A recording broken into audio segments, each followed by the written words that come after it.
Hello, good evening, Raketeros. So, ngayon ang pag-aralan natin ay kung paano tayo makagamit ng SSH sa cPanel. So, ang unang gagawin natin ay mag-login. Punta kayo sa domain. Ah, Dito sa domain, kung may domain na kayo, so punta kayo sa domain and then username and password enter nyo. And once na-enter na kayo, ito yung makikita nyo. And then, punta kayo under security. Dito. So, makikita nyo security. Puntahan nyo to. And then, click nyo yung SSH access.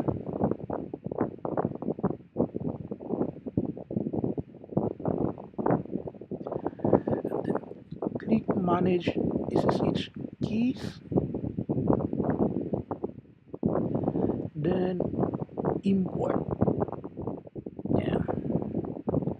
Then, name your SSH. So, kahit ano. So, Ruel SSH. Then, para makuha nyo yung SSH nyo, kung Linux kayo, punta kayo sa terminal, yung Windows, and then cd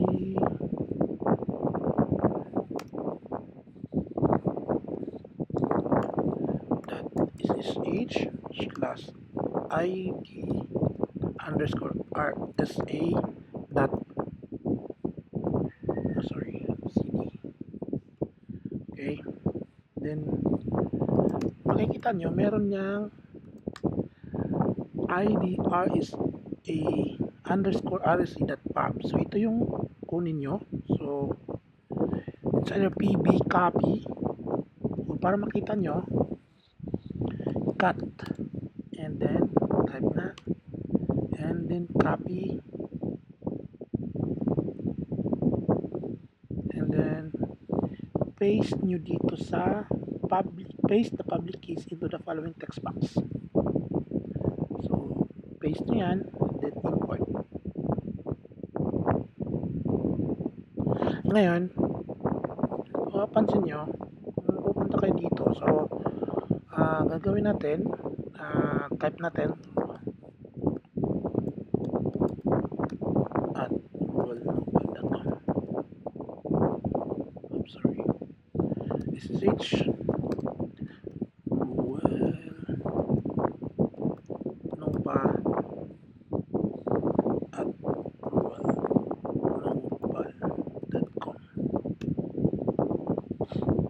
So yes, pero sabi niya GSAPI 6 hindi pa daw permission denied. So kasi may kulang pa, balik po kayo dito sa manage keys and then pindutin manage. So authorize yan. So pag bumalik kayo dito, pindutin nyo lang and lalabas din yung passphrase. May passphrase na yan. So type ko yung passphrase ko.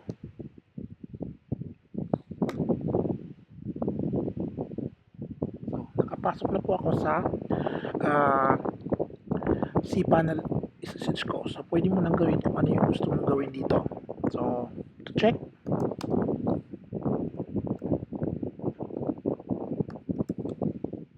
ayan, ito yung public HTML.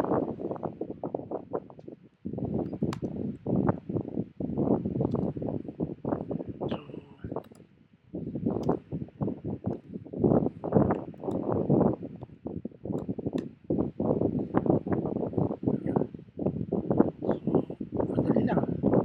So burahin to.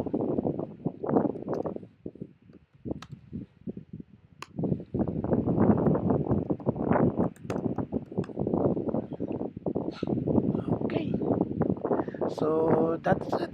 And salamat sa panonood at huwag kalimutan i-like ang Rocket Host our Facebook page, Rocket Host PH, at ating website rockethost.ph. Thank Thank you.